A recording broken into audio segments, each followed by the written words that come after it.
say it like that. Don't talk about it, unless you gon' play it like that. Don't run about it, unless you lay them all flat. If it's really all that, nigga, I keep my eyes wide shut, like y'all wise up. That don't surprise us. Ghetto life survivors, I hope you stay alive, bro. Let's get this shit behind us. They supposed to stay in line, but just don't remind us. Cause really, I'm on a hunt, first of the month. I'm barely breathing, ain't no stunts, and I'm blowing blunts. Stress be the reason that I'm squeezing. Text with the 9 times out of 10, I be all in, hustling till I'm ballin'.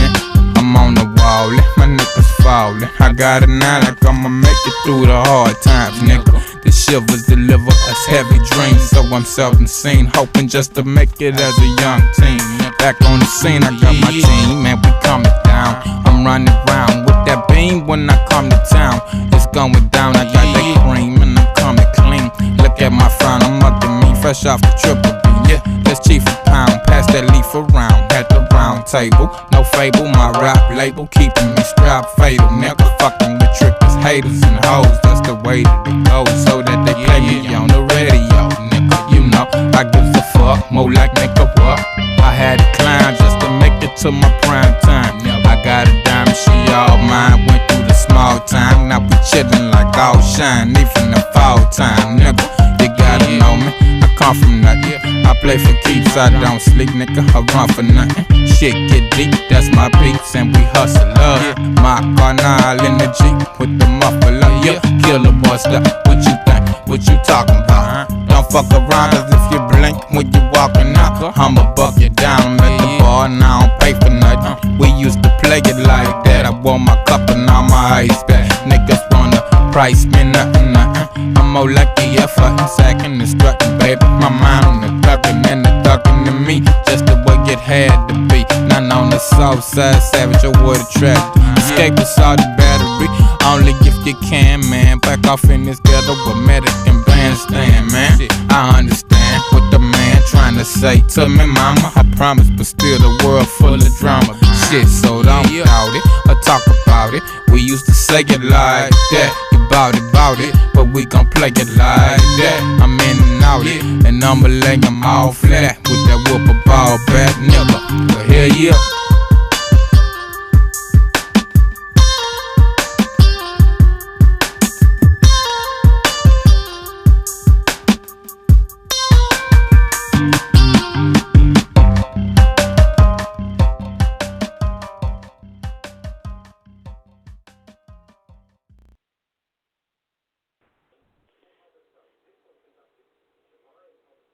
Mic check 1 2 1 2. What it do, y'all? This your boy King Ed the Great, aka Rick Capo, coming at y'all with episode 354. We're making sure everything is working well. So we're gonna have Young Bleed on board shortly, alongside my host T-Max with the facts. First of all, I want to say and give a big shout out to everybody that tuned in to the show for the past several years as we started doing this. Thank you for helping us make 354. Thank you for helping us make 25,000 subscribers on the YouTube page. I want to thank everybody from the bottom of my heart for continuing to support us and all the guests that we had over the years that's been continuing to show that love for us. And we're going to keep on banging that dope hip-hop. We're going to keep on bringing y'all the dope interviews, the great content, and all. And with that being said, on the line, I have somebody that's considered a legend out here in the South. Someone I could pretty much say that is a very solid individual, someone I would consider a good friend of mine in this industry full of snakes, someone that's been putting in that work, stay grinding, and he's here to bless us with a lot of Southern hospitality. Let's all welcome my man for episode 354, making his return, Young Bleed. Absolutely. What's good? What's hood, family? How y'all making it on that side, man? What's good with it? Hey, man, you know how we do it, man. We trying to take it one day at a time, considering all the madness that's going on around in this world. Yeah, that's right. I appreciate that beautiful introduction despite of, man, but definitely, man, we all in this same, head and knees struggle together, man. You know what I mean? I hate, the pandemic and so on and so forth, but we live and living. God bless the rest, sir. Yes, sir. We still live and direct, man. In the meantime, we just find ways to get over or get around this situation that we're currently dealing with, and we still able to provide That's great right. content. Man, you know what I mean? I couldn't have said it no better, God, overall, man. You know what I mean? Like I said, despite of, there's a lot going on. But to be alive, you know, every day above ground is a good day, man. So that's a blessing in itself, man, definitely. Yes, indeed, brother. Yes, indeed, man. So, as we are approaching the end of 2020 after this month, man, how would you rank your 2020 on the 1 to 10? Like, how's been things going on your side? Whatever you consider in the 1 to 10, if 1 is better or worse, you know, I'm going with the worst, man. If 1 is the worst or 10 is the worst, yeah, man. In my going on 47 years of being on the planet, man, this does not be worse. You know, and as far back as I can think, it started about the worst year, man. I saw not only myself, but everybody in America, and you know, and surrounded by the other southern continents, man. It's been some of the worst times, man. I saw in my lifetime. Yes, sir. Yeah, especially when it's usually a situation where it's affecting everybody, and even you know, the people that are quote unquote established, they're affected as well. Yeah, I was saying this to somebody earlier, man, from a rocket scientist to a doctor to, you know, how can I put it on an Einstein, Nikola Tesla level, man. You know, nobody's God, nobody knows all the answers, but if you didn't know it before this time, you definitely know now, with nobody having a cure for this pandemic, this COVID-19 thing that's going on, man, and it's like, you know, rather rich or poor, black and white, and all the in between, man. It's the first time, like I say here again, in my lifetime, I'm a 70s baby, man, and I saw that we don't have an answer to one simple question, man. Money don't solve it, you know what I mean? Race and color don't solve it. So it's the one time of unification and the gentrification, you know what I mean? That, you know, here again, God above all, man, we need each other to get through what's going down, man. So, yeah, man, it's a real weird time, man. I can't really pinpoint it to put a finger on it, you know? Right. Right, and it also shows that we need to come through with more togetherness, man. It also shows the importance of unity as well. Yes, sir, man. Friends and family and extended family, man. You know what I mean? So, definitely, man. Yeah, it's just so much come to mind when you say that. I just got through Thanksgiving and happy late Thanksgiving to everybody. To see families, for once, you have to differentiate yourself from your loved ones. You know what I mean? Let alone the neighbors and everybody else we celebrate Thanksgiving with or have celebrated Thanksgiving with throughout the years. But it's one time for people that you done known all your life, and we got to put a mask on to associate with ourselves. I say the devil's greatest trick is to divide and conquer. And if it don't show itself at a more apparent time, we definitely seeing it now, man. You know what I mean? So, yeah, that's a hard ball, man, a hard pill to swallow, you know? Fact. Now, going on with you, man, like in terms of keeping busy, 'cause I know you've been steady busy because, you know, you've been doing you've been back and forth in different states. Tell us about the podcast you got going on. Oh, man, I'm a part of a team of people called Bangin' 832 Radio down there in Houston, Texas, man. And really, we celebrate my first year of radio last month. It's been a year since November 2019 that I officially became a co-host for Bangin' 832 Radio. Shouts out to Southern Belle, you know what I mean? Her man, High Risk, you know, and shout out Miles for that matter and all the people at Bangin' 832 Radio, man. So, people that got a chance over the years to get to know me up close and personal beyond just hearing me on the record, to give me a plateau and a platform to distinguish the side so people could recognize me more up close and personal.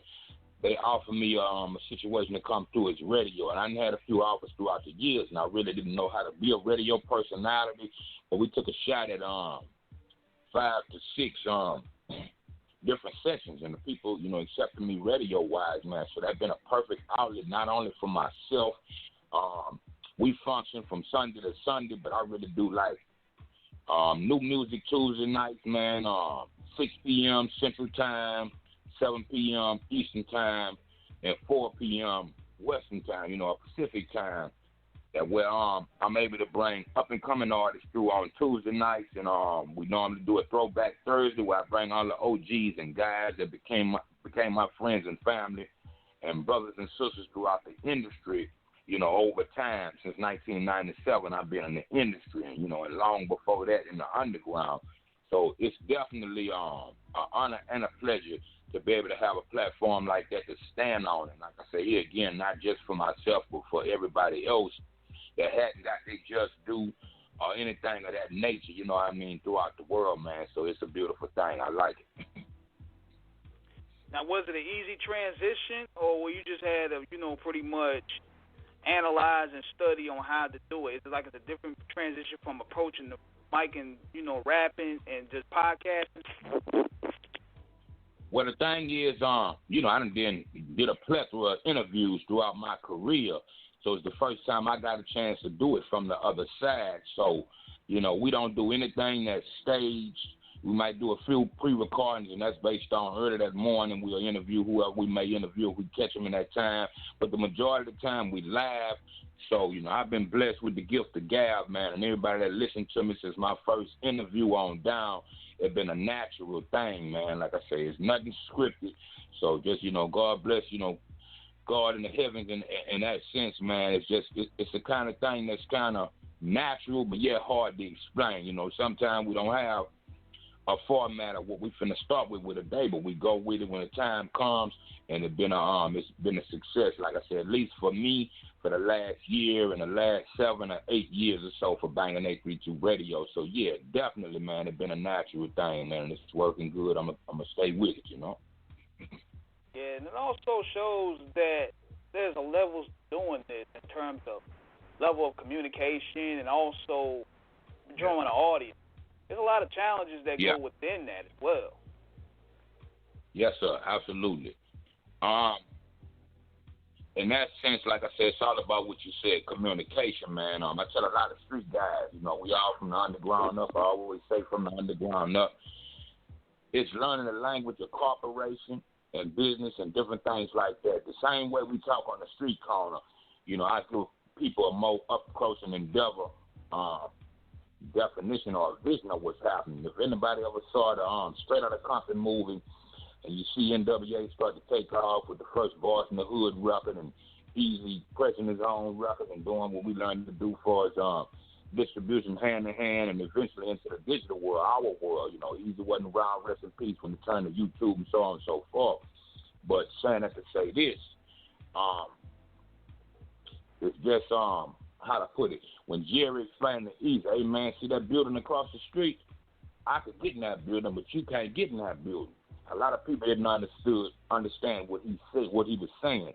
But me coming from the streets into the stage and into the industry, I knew exactly what he was saying. When people coached me in a sense when I first came in the industry, they say, Bleed, you know, this is only 90% business and 10% talent. So, you know, you could be the greatest acting, whatever nature of the culture you want to be, but out of sight, out of mind. So if your mother don't know it, your next door neighbor, and the people in the community, and we don't know you rap, we don't know you DJ, promote, you know what I mean, produce, so on and so forth. So without the proper terms, the proper schooling, and the average person, you know, I'm not going to even put it in the street form, but if you're less educated and you don't have that terminology, then it's a hard thing to conduct yourself in business and graduate to the next level. So I insist that everybody learn this game and master your craft. And it's, you know, me being born artist first. I learned the business later. I've been making music since a child, but I had to learn how to market, advertise, promote, and distribute my music. And that came with that 90% business structure. So I learned and grew to respect that, man. So, yeah, it go hand in hand. Also, too, what's really challenging about podcasting or doing radio in particular is that now, since the pandemic and everything, you have a lot of people coming in and they're doing it. Yeah. So the market has become, like, very oversaturated. So it's very challenging to stand out in a way. Yeah, and just as well as anything else, from the NBA to the NFL, you know what I mean? Well, I'm going to say it in radio terms, but Ice Cube used to say they'll have a new NIWGA next year. Now I just say they'll have one tomorrow. So, you know what I mean? A lot of the young generation, like I say, with the blessing and curse of the internet, you have, you know, everything in the world is in your hand with these cell phones and so on and so forth. So it's definitely a different,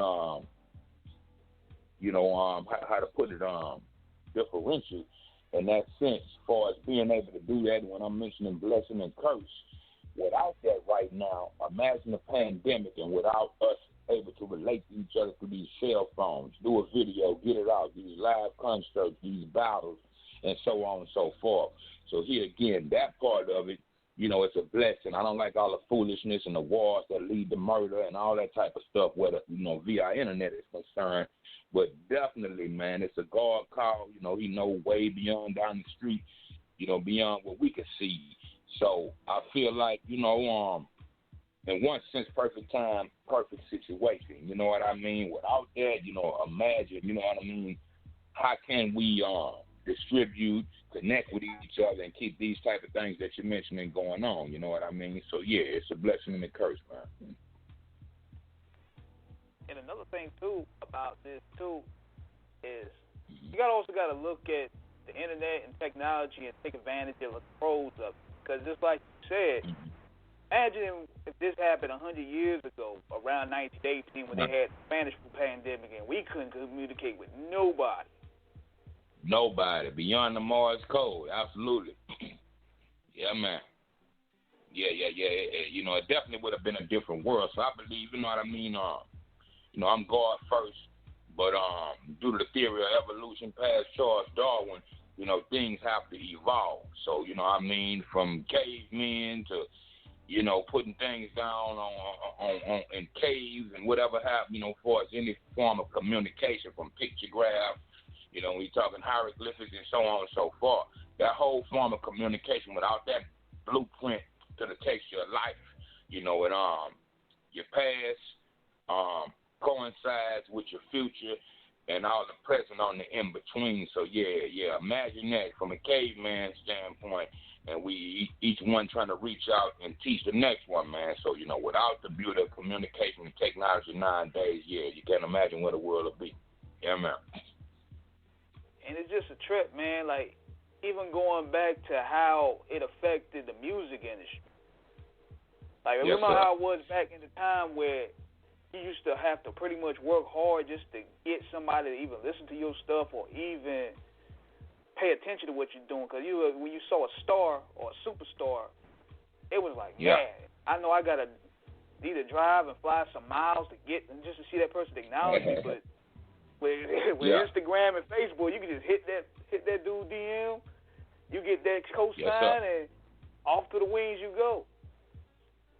Yeah, I remember the backstage pass, man, and me coming up in the 70s, baby. I say, you know, I am hip-hop. I'm about as old as hip-hop, maybe a few years younger, coming out, you know, that evolution into the end, you know, middle and end of the 70s when hip-hop was born and throughout the rest of the world. So, you know, in that same sense, I remember, like I say, you know, you had to be lucky. I knew somebody to have a backstage pass to get up close and personal, take a picture with your favorite artist.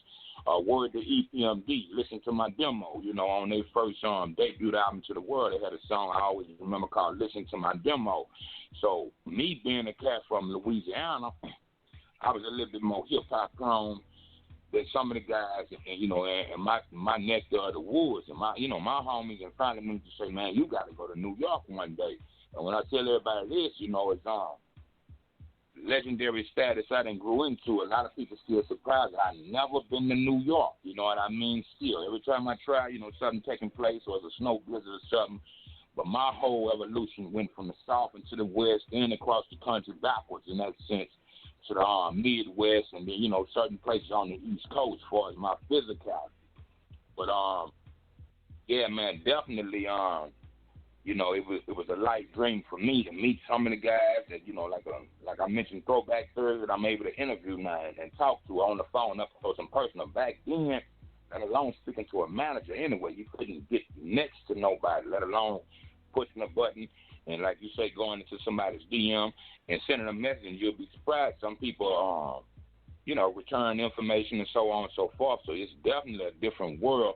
I was saying this when, we came, I come from the reel-to-reel 8-tracks and 4-track tapes and DAT tapes and stuff like that. You say tape to some people nowadays, the newer generation, some know about that if your parents had it in the crib, and some don't even know what a tape is. So imagine if we was doing the song and how we do nowadays and say, hey, somebody called me and say, Bleed up, I want to do some business with you. I want to do a verse. Imagine mailing a reel-to-reel or a DAT or something. That took days back in the days when it's quick as, like you say, pushing a button right now. You got a record in 24 hours. So, yeah, it's definitely a different world. That's That it is, man. People don't remember, for all the millennial listeners, I know people don't remember the yellow pages where you had to pretty much look for a manager's last name, an agent's last name, just to get your foot, not even your foot in the door, but just for them to even acknowledge. Then you had to go through 5 to 6 different people just to get to the man. Period. When we say 6 degrees of separation, for who I don't know, you know. Who you don't know, the person next to you might know within 6 people in our life. So, yeah, definitely that hand-to-hand, back-to-the-block hustle, that form of distribution. I come from selling tapes on the corner in the dope spots and all that, and eventually I learned to communicate enough to talk to the people at the corner store, the moms and pop stores back then, and when we talking consignment and all that type of thing, take your tape in the beginning of the week and go check on Friday to see if it's sold or not. So, yeah, definitely, man. It's so much come to mind when you say that, man. It's definitely, and like I say, and almost overnight, succession where that's concerned. So, here again, hats go off to the people, the OGs long before me that built somewhat of a structure or the ultimate structure to be able to conduct what we're doing still to this day. I still remember people saying it was a fad and rap wouldn't last past the 80s. But, just like life, it has a form, a way of formulating itself more or less and continuing to move on. So, ultimately I feel like it's a God blessing. And, you look at the old movie, the original Superfly, when they talking about, say, hey, man, it's the only game the man left us to play. So due to the Constitution, unless we rewrite the Constitution, what I doubt ever happened, but that one clause in the Constitution that says freedom of speech, gave us the access to be able to take our creative crafts and blend, out into the rest of the world, man, in so many ways. So, yeah, it goes so many ways. Yeah, man. Young Bleed, Sir, King, what's going on? Can you hear me? What did you do? Can y'all hear me? Yeah, we in here. What's going on? We got you. Definitely. What's going on, man? I heard a little bit of conversation y'all were having, man. Bleed, once again, the scholar, the legend, the humble man himself, always an honor and a pleasure to have you on the show, man. Great to have you back. I appreciate y'all having me, man. It's a family affair with us now, man. We real accustomed to each other, so every time y'all have me through, man, it's an honor and a pleasure, man. I appreciate that. That's up. Definitely, man. Definitely, man. I was listening to the conversation you and King were having about, in terms of the evolution in reference to, of course, you have your podcast now, and and of course, just about how the facilitation of information is processed. Like King said, like you were saying, back in the day, you had to go through like a ton of people, just to even, have your name echoed. And now, thanks to social media, it's now you're able to directly interact. And like you said, it's amazing in terms of how sometimes just with a simple DM, especially with some people have their phone numbers up, you can just call them and be like, just talk some real business and be like, yo, this is what we're doing and we like you to be a part of it, man. So it's definitely for the modern era. Yeah, modern era, man. It's a lot of magnificence in the manifestation and the progression of the science of what we have today. No two ways about it. Absolutely. I feel like the game that went back to where it belongs. It's in the hands of the people, and the power is in the people, you know what I mean? As well as the presidency we just went through. We can say what we want to say about us and the other and however, but the people got to agree with it. So without having that, you know what I mean, wait to see the result, and now we definitely have it in the hands to where, people are stars overnight. by the power, the kids in the next generation, and old heads and all of in between, that you could your favorite artist might not be that Grammy Award winning artist. Due to the power of social media, we have that right and that capability to tap in with what you like and who you like, man. So it's a wonderful thing at the end of the day. That's up. Definitely. Now, in terms of what you feel about with it now, I mean, we always have this conversation. I mean, there's always social media that can be used for the powers of good. Unfortunately, we see some people, however, that tend to take it a little bit too seriously in terms of who they think that they are, for all the craziness. What do you feel like where it should be used for appropriate marketing rather than a showcase for mischief and madness and just straight fuckery in the worst way possible? Right, I dig that. What I say, see how I can break that down in simple terms. Like I was mentioning earlier, I don't like the foolishness about. I believe it's more about business and sociality. When we so distant apart, we got family members everywhere. So sometimes we lose that, that occasional phone number and the beauty of Facebook and Twitter, Instagram, Snapchat. You can find your loved ones, friends and family who you haven't saw in years. So I feel like that's a beautiful thing and that's a plus. And as well as shipping the music and so on and so forth. But what I tell a lot of people, when you airing out your dirty laundry to what you cook today and, what your family members is going through, then that's too much. And sometimes, in a lot of sour cases, I done saw it where this end up in death, murder, fed case, and so on and so forth. So it just, here again, it go back to individuality and the power of schooling. So a lot of kids, I was telling somebody this one day, was saying, okay, I'm paying a phone bill, an iPhone bill for my kid, $500-700 a month. And your kid is still living with you. I said, well, if I was a kid in high school, middle school, what have we, and I had the option of looking at whatever I want to look at in social studies classes, then I'm going to hold my book up on my desk and be programming through my phone too. So sometimes you're giving the wrong people, without the proper schooling, too much power. And that takes the focus off of kids. We didn't have that type of thing. You had to read a book, fall asleep in the class, or skip class back in the days, and it take your focus off your lesson and what's really apparent in life and what you need to do to get through life after the school days. So I feel like, it's mischievous in that sense of the word. But, I mean, what can you do? Here again, freedom of speech, free culture, and to each his own. But what it does is teach us what we can in one sense of can do, can and can't do. In that sense of the word, what's necessary and what's not necessary. So I feel like that. Nowadays, the kids don't respect the teachers and the parents and different things like that because they have too much access in life. And sometimes they feel they know more than the parents or know more than the teachers, And I can remember back in, let's say, if I'm born in 74, somewhere around 78, 79, Head Start was pretty much, I think our teacher had control pretty much in the classroom. By the time I was in kindergarten or 5th grade, I'll never forget a teacher we had by the name of Miss Little, and she was just there, probably 4 or 5 feet tall. She was a little simple white lady with glasses. But the kids we was and the way we grew, we ran the classroom, man, so much that she had to go get the principal. It was funny back then and, funny to see. But to look at it now, when I think about it, man, we was 5 years old. And they didn't have no control, and this without the internet. So imagine that double plus or quadruple now. And you trying to teach a subject, and trying to, get kids, well off in life. So it's a whole nother thing, and as well as the adults, Some adults are more kids than the kids. So it's all over the place, man. Like we talked about earlier, I mentioned more or less the devil's greatest trick was to divide and conquer.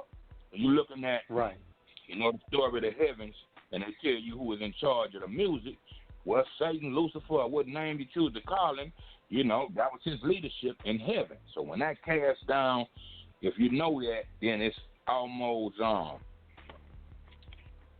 uncertainty to not know, you know what I mean, what's going on down here. So by design and revelation and spirituality, apocalypse, all that, you know, everything that's written shall come to pass. So for those that know, like the DOC say, peace, you can kind of get an idea and a concept of what's going down. So I see a lot of that. Right, these last days of what we considering all the way up to the presidency, to the COVID, and it's all, you know, it's kind of in that lens, you know what I mean? Until God corrected and we corrected as human beings, go back to the Tower of the Babel, the way to the heavens wasn't just building a long stairway, you know what I mean? So I feel like to that degree, we all have to go through enough suffering to get back that reverence to God and learn that unity in the community and the families, to recognize each one teach one, and we all need each other at the end of the day, and to take here again a village to raise a child. So I feel like that thing got out of hand, you know what I mean, with all the killings and so on and so forth. When you hear 105-year-old people from where I'm from to wherever, you know, tired and discredited and disrespected for his life, you know, those old people before us and all that, for it to happen like that, then there's something really going on with life. So I feel like, you know, whether you want to say the devil or evil spirit or what have we, it's apparent in all corners of the globe, man, and, you know, and that's written, you know what I mean, from Genesis to Revelation. It's the biting of the apple to what take place. So I feel like, yeah, here again, those things should come to pass to God see a peaceful manner. But I feel like it start with the one step. We take one step and he take two. So until we recognize that as individuals and start doing our parts, what we really supposed to do, separating your needs from your wants, then we won't get back to, and I don't feel like, you know, that's the end of the world. That's going to be our end result. But now with some more apparent time that I saw here again, the 46 going on, 47 years of my life, that it's necessary. You know what I mean? Yeah, man. You know, and you touched on so much. Want to get back to what you said about in terms of, you know, back when you were in school and everything and kids run around, because, of course, I was in education for 12 years. And the one thing you see with a lot of the kids is that the biggest hurdle I had at times, because, you know, the babies that wanted to learn, you could always teach. But the problems were the ones who were, it was a mix of usually, which I have always said, and I will not back off of this, and I don't want to come off being sexist when I say this, but it's because I've seen a lot. Because, you know, when it came to the boys, I'm like, for the single mothers out there, do not say that that boy is the man of the house. That boy does not have a job. He don't pay no taxes. He ain't got. I'm like, and when you're dealing in an environment where some of these kids come from that is destructive and toxic in a household, the worst manifestations of that irresponsible behavior is a situation where you have a lot of these kids coming into school thinking they're adults, that they can challenge adults, not knowing a child's place. Yes, sir. You know, and when you see these behaviors come, this sets the foundation, because they, you know, a lot of times in the hood, everybody says, "Oh, that's good," you know, that. I'm like, no, that is not funny. That is not cute. That's setting this child up for the penitentiary or the grave when they don't know how to respect authority and know their place as a child. That's the problem that we're having with normalizing a lot of out-of-pocket behavior. Yeah. So speak on it, King. Speak on it. Yes, sir. Start normalizing. I say this. Go ahead. Yeah, go ahead. No, go ahead, please. Now, I'm just adding to, and just, you know, you said a mouthful when you said that, and it go back to dysfunctional environments, communities, and it all starts in the household. So keeping in mind, we go back to these world wars and different things like that, from, you know, the bi-coastal into the nation, into the local communities. When you don't have that leadership, you know, I live life in this order: God, man, woman, and child, and that direct order. So anytime that's all aligned with the lineage, it's like taking the ABC 1, 2, 3 building blocks we taught to build with from preschool on up and building them crooked and expecting stable results. It'll never happen like that. So back to that construction.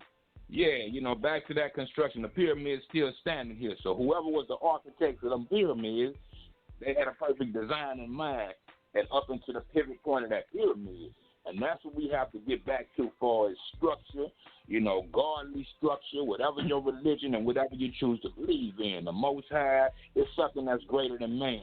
And nobody has that answer, just like not an answer for the pandemic and what's going on. So, here again, you got rocket scientists. People don't go to work every day testing everything, and we knew all the answers.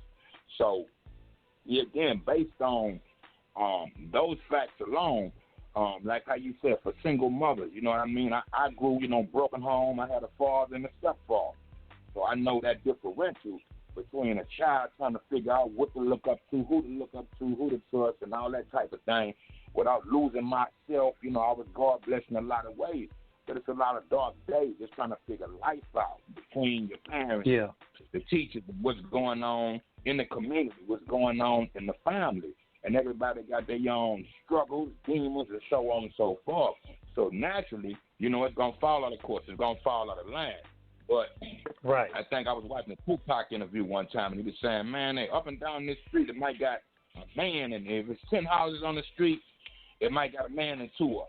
You see what I'm saying? So what I'm trying to say is get a lot of what you were saying in the sense of you can't send a boy to do a man's job.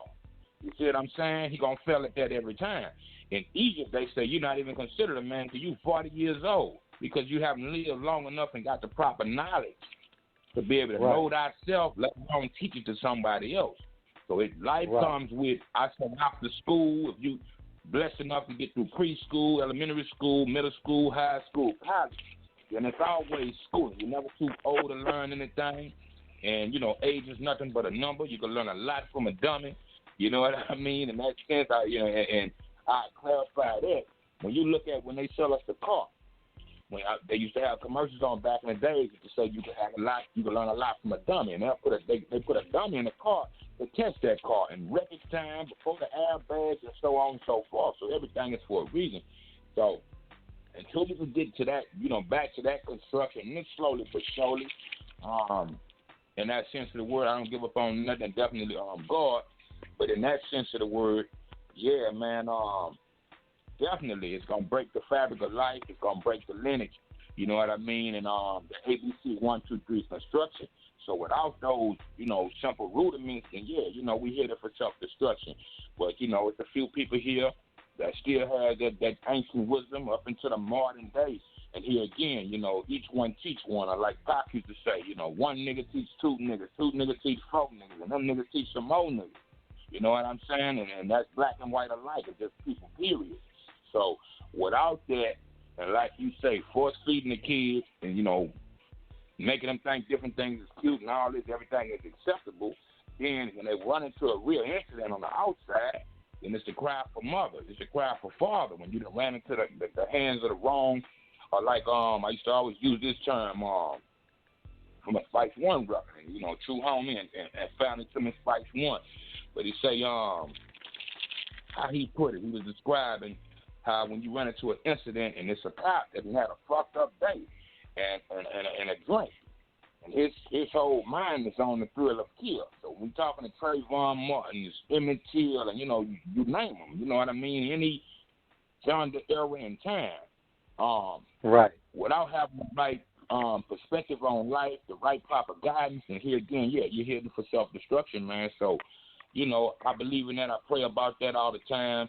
And, I do my survey from the family on into the community and all that type of thing. So I try to, whatever I learn, words of Tupac's aunt and godmother. Asada, you pass it on. So it's all about that, man. Learn what you can, or educate yourself to educate these babies. And we'll promise a better future. But what you put in it, you get out. So if you're teaching a bunch of foolishness, it's like, I'll give you this example and we can go to the next thing. I remember watching some documentary and when they first built Alcatraz, for the worst criminals that came about in America, the Al Capones, the whoever. Okay, and I remember the people saying, okay. Exactly. So you probably know what I'm talking about when they say, okay, we're going to lock all the men up in Alcatraz. But what we going to do with the criminal women? Well, we're going to lock them up in Alcatraz too. But what we going to do when they find a way to break out of each other's cells and they start breeding in Alcatraz? What you expect the kid to be? A scholar? You see what I'm saying? A teacher or a preacher are just what their parents was, if not worse. So given the wrong environment, then it's a God-blessed thing. You know, we look at the life of Christ or whoever else. He was born in all the barbaric times and all that, trying to teach a man how to be humble and righteous. So imagine that. You know what I mean? Monkey see, monkey do. If you don't see that type of thing in your environment, then other than having a God-blessed vision, we don't know where to begin from and where to build from. So, you know, that goes so many ways, man. Yes, sir. Yeah, it does. You know, one thing about it is we have to understand is that, especially in the black community, we cannot normalize ignorant behavior. You know, there is a struggle, and there are certain elements that, you know, I think sometimes we get caught up in some of the worst elements as normalcy, and I'm like, no, it's not. It shouldn't be normal to have issues with authority. It shouldn't be normal to be considered going to prison as a real nigga. You know, it shouldn't be considered normal for the fact that you have a whole bunch of kids and you ain't taking care of them. You know, it shouldn't be normal for a chick to have a whole bunch of kids by a whole bunch of different guys. But, you know, but it's also situations, too, that tragically at times, which we have to really get back to in terms of really healing the black community at certain levels, is that, you know, we got a situation where, you know, we got to just bring it back home somehow. Absolutely. And it's finding that foundation to what they call home. You know what I mean? A lot of us hit the ground running. You know what I mean? And without, you know, with the absence of a father, not having the right foundation between a mother and a father in a single parent situation, then it naturally throws you off balance. Tupac used to say in the record, man, I worry so much. You know, he was describing how his mother was in one sense his mother and his father. And he was saying he was worrying in that sense, and it'll come to me with the title of that song. But he was saying he was wondering without a pop, he'll grow to be his mother. So here again, monkey see, monkey do. If you taught by a female, you know, she can't teach you how to be a man. A man can't teach a little girl how to be a woman. So without that balance, you know what I mean, where you begin, you know what I mean, for its home and evolution and so on and so forth. So, yeah, man, it's an open answer, you know, when you mention that. And like I said, God overall, they give me believability and hope, you know what I mean, for a better day, better way, you know what I mean. It always could be worse. I say every day above ground here again, it's a good day. But, yeah, without that proper foundation, man, here again, we headed for self-destruction. So what straws do we have to draw from for us to begin? And we talking black history and so on and so forth. It's good to learn your history, not try to rekindle or live in the wrong aspects of the past, you know what I mean? But you have to know where you come from to know where you at, to know where you're going or where to take this life down, you know what I mean? Yeah. Definitely. And, you know, I think, Bleed, it's always imperative to really understand that there's certain elements of where you may come, you always have a chance to change it around. And it's not to put these two brothers on the spot in terms of what's happened lately, because once again, you know, unfortunately, the hip-hop nation, we've gotten caught up in another situation with a couple of figures who got in some trouble, most notably lately with Casanova, you know, two-time, and, of course, and with G. Herbo. And, I mean, you know, these charges are serious. I mean, G. Herbo is basically charged with running a fraud scheme, you know, stolen credit card information, making extravagant purchases. I mean, Casanova, you know, he's caught up. His whole gang got caught up in the sweep, and these guys have everything from from racketeering to COVID relief, theft to even a murder of a 15-year-old on the indictment. So it's like, it's like, it's serious. They slapped the RICO on those guys. So this is serious. This is a federal FBI. That's funny. It's ironic y'all mentioned that right before the interview. I do. I'm a YouTuber, so I just caught a glimpse of what was going on with Casanova. I know her name to a degree, but I'm not so, you know, deep into knowing what's going on with him. But I was just trying to, you know, recollect and understand what was going on with this and so on and so forth, man. And, you know, he again, you know, it's all about survival at the end of the day, man. You know what I mean? You teach a man to fish, you ain't got to fish for him. So in these times, in our times, we always adapt to what's there. I always said this, that we said, okay, fuck it. Let's call everybody to a building that's in the United States before we get to the world and offer them a job. Now, whether you take the job or not, it's on you. But in retrospect, I travel a lot, I tour a lot, and I look at a lot of open land around me on these highways and byways. But and realistically, I don't know if I done saw more buildings than people. So realistically, can we hire everybody and give everybody an opportunity? And the people we don't hire, you force them back into the street, and that's where your dope game and all that type of thing. A man gonna do what he got to do to feed himself, let alone if he got family, if he got love in his heart to feed his mother. So I don't knock nobody for whatever they do, you know what I mean, along the lines of right and wrong. We all want a right path, but sometimes there's no right path. I mean, like, before you sit there and, you know, suicidally blow your brains out or whatever the case due to the pressures of life, I mean, what can you do? You see what I'm saying? Especially when we're talking in this COVID now. I know I started out early this year, I want to say, what, March, April, or somewhere when this started to take place. And I headed out from the south to come up toward the Midwest and the North, Kentucky and Cincinnati to do a couple of shows and shoot back to the house. I've been in Kentucky for 9 months. Today, exactly 9 months. Since, what was that, April 6th or maybe March 6th, one of those days, you know what I mean? And been up here, and luckily I've been blessed to have friends and family where I was stationary myself to be able to sit around and see what the country going to do. Half of the shows that I had was pushed back. They changed the dates. So that affect my legitimate way of living, eating, and surviving with something that a craft and an art form or a business that I worked on all my elementary school life in hopes of, once I got it as an older man, to have some kind of ground to stand on and some business to work for myself to pass on to my kids and, you know, nowadays grandkids. So when you look at that, as righteous as you want to be in that straight line if you try to walk, sometimes the situation don't provide a straight line for us. You know what I mean?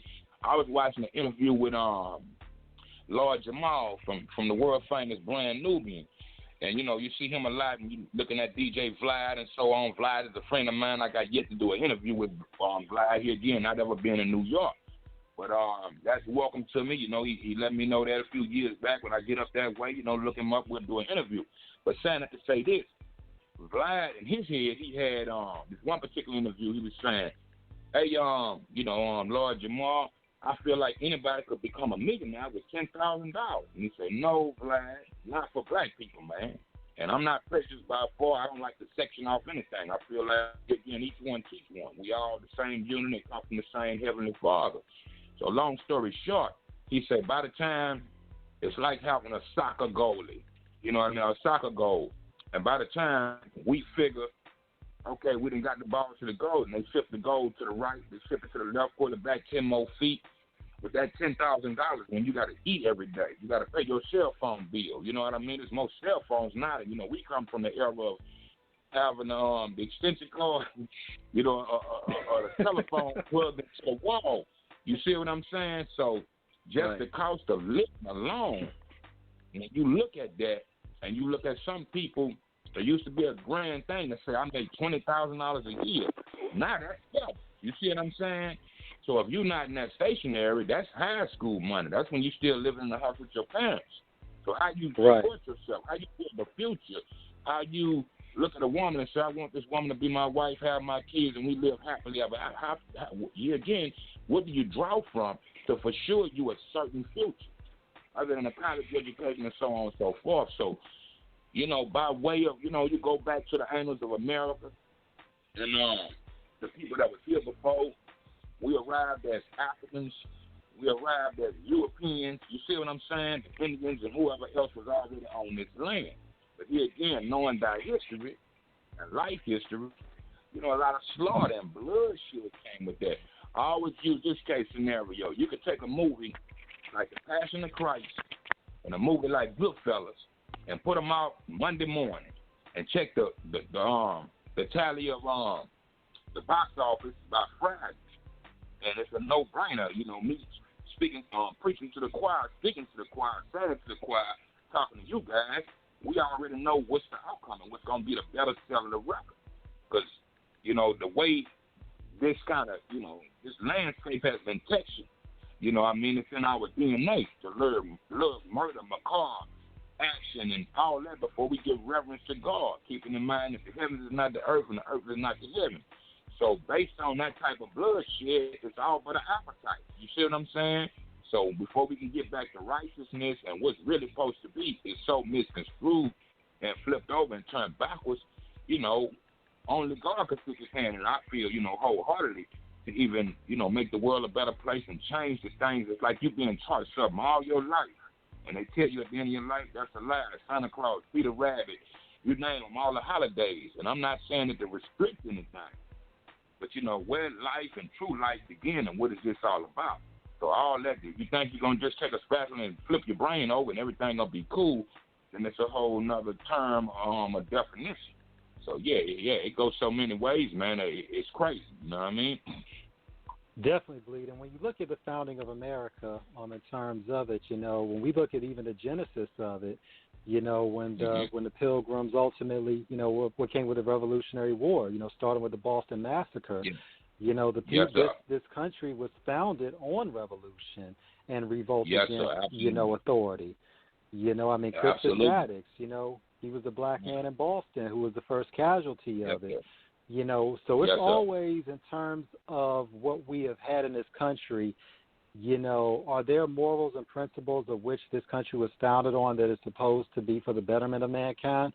They say it is, and I'm not going to be one. And I'm, as a black man, you know, I'm never going to be one to deny the injustices in this country, but I'm also enjoyable of the blessings that this country has in terms of the freedoms that are afforded to us. You know, certain places, you know, in certain countries, you know, we couldn't even have this kind of discussion, you know, without, you know, coming up disappearing the next day. You know, you know, of not being assassinated for it, man. You know, so definitely, Exactly, but you know, it's also something too when you're dealing with people from a level of survival, no matter what color you are. Of course, being black in America, you know, there's always going to be a double race to run, you know, and that's just to keep up. You know, you have a marathon of, you know, you have a marathon of 1,000,000 miles, and you still got one to go, even just to keep up with who's already ahead. You know, period, man, and you know, Yeah, go ahead. No, I was just saying black and white alike. You know, my pops, you know, used to tell me this at one time. He'd say, man, at one time it was poor, middle class, and rich. Now we didn't, you know what I mean, made the middle class obsolete. So it's like, I want to say it's a place in Indianapolis that's called Tent City. And I don't know if it's like 10,000 tents of homeless people. And you see that, like you say, L.A., Chicago, different places where people are living outside. And it's just not just black people. You see what I'm saying? So, you know, by book and by right, you know, I don't, you know, try to be anti-government or so on and so forth, but it's, in that sense, a threat to the powers that be. And here again, with power being in the people. And if you're not taking care of the people, that's the backbone of our country and society as a whole, then it's going to always be a problem there. So I feel like this is known, you know what I mean? It's here again by design, you know what I mean? And until that's corrected, I mean, what can you do? What you expect to do, a guy to do? You back a cat in the corner, before a cat lay down and die, he's going to come out fighting. At least he's going to take a chance, you know what I mean? Who's the great guy, Patrick Henry, that say, give me liberty or give me death. You know what I mean? I'd rather be free. Yeah, if I got to live under the foot of the oppressor, and I can't never see no light of the day, then what's the sense in being born? I don't think, you know, that's the God's purpose, and he meant that for anybody that's living. So, you know, that go a lot of ways. What they say, Bleed, I'd rather die on my feet than live on my knees. Than live on my knees all day, every day, man. Absolutely, no doubt. Tupac said you either die like a man to live like a coward. That live like a coward. I started to say that next, but you took the words out of my mouth. But absolutely, yes, sir. Yes, sir. Yeah, man, I was a kid, you know. I almost died in childbirth, you know, and I salute my mother to this day, and I'm happy and blessed that she's still here. But my mother, she was only able to have 2 kids. You know, she had complicated pregnancies with me and my brother, me being the firstborn. She had that choice in life to where, hey, you know, we don't know if we could save the baby or save you. And my mama gave up her life for me at 17 years old. I hear Pop say sometimes on some of these interviews, hey, man, I got them 3 minutes of peace, and it's been on ever since. Well, for me, it wasn't no minutes of peace. It was a fight for life before I got into the world, learned racism and all the other things that we up against just living.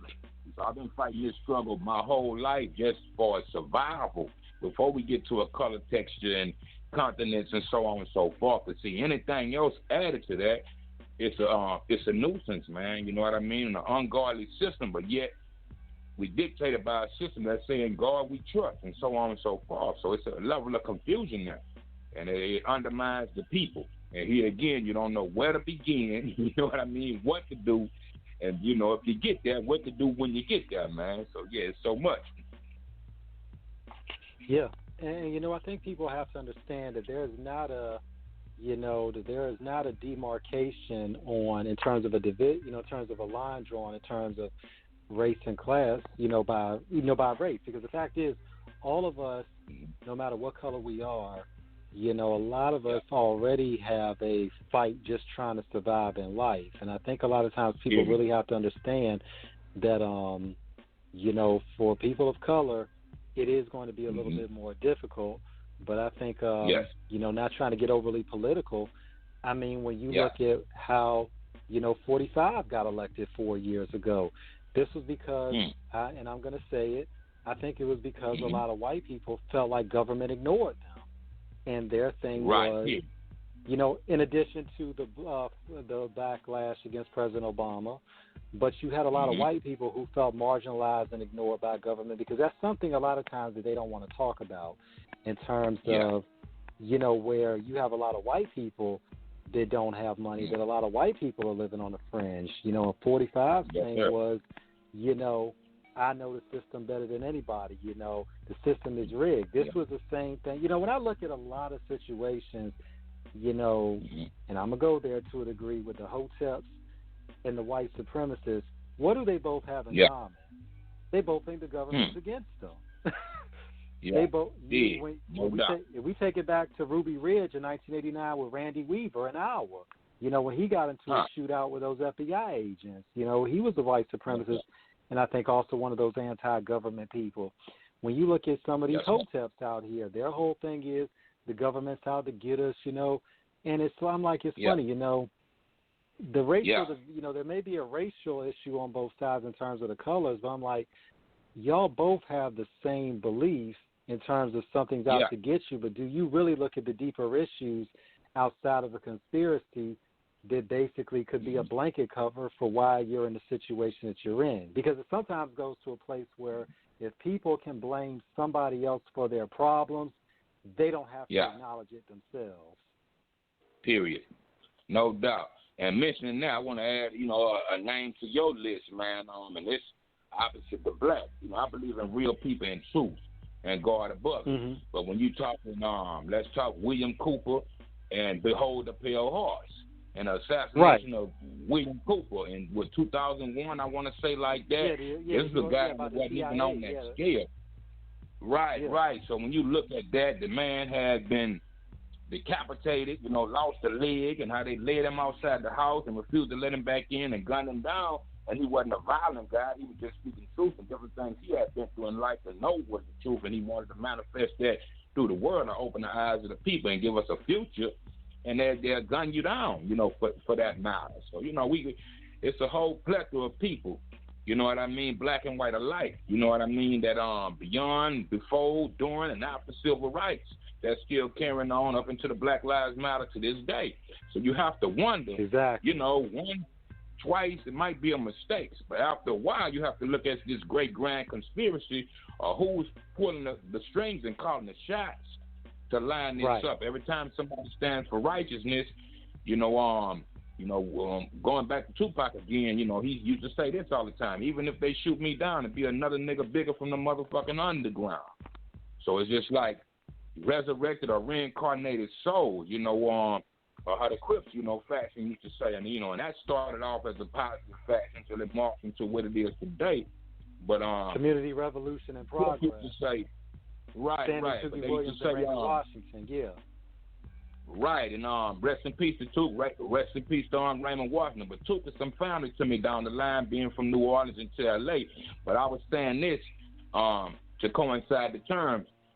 They say we don't die, we multiply. You see what I'm saying? So we see that over and over. It's like our leaders, for the Black Hand side. I was just watching this and saying this earlier. Our leaders, we hadn't really had leaders since the 60s.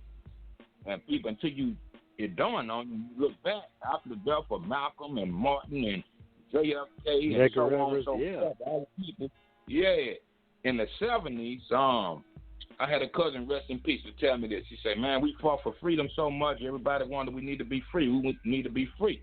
And I said, yeah, cuz, we need to be free. He said, we got free. We got free in the 70s, and we got high. After that, you see what I'm saying?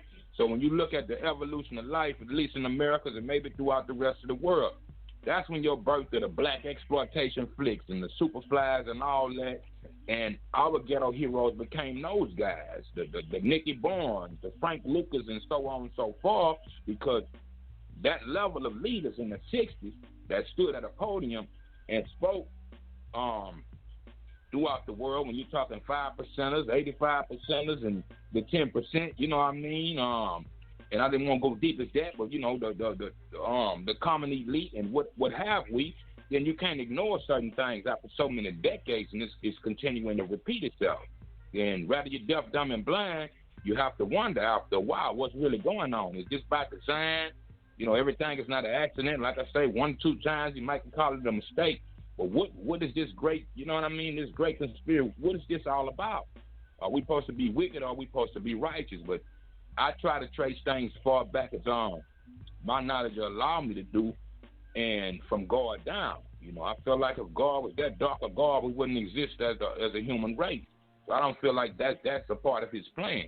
And with him having confrontation with some of his own angels, starting with, whatever you want to put the devil's name and form in, then it's still being acted out on the earth. And until that day come to pass, we in this spiritual worldwide warfare, what I'm going to say, cosmic or universal warfare in that sense.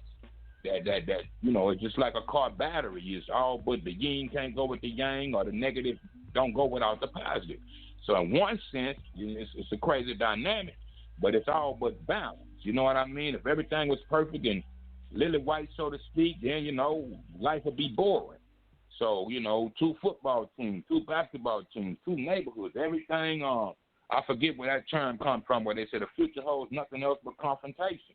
And we see that every day with our self-confrontation, with your family confrontation, with your friends and family. So, it's so much to it, man. Like I said, get that complex.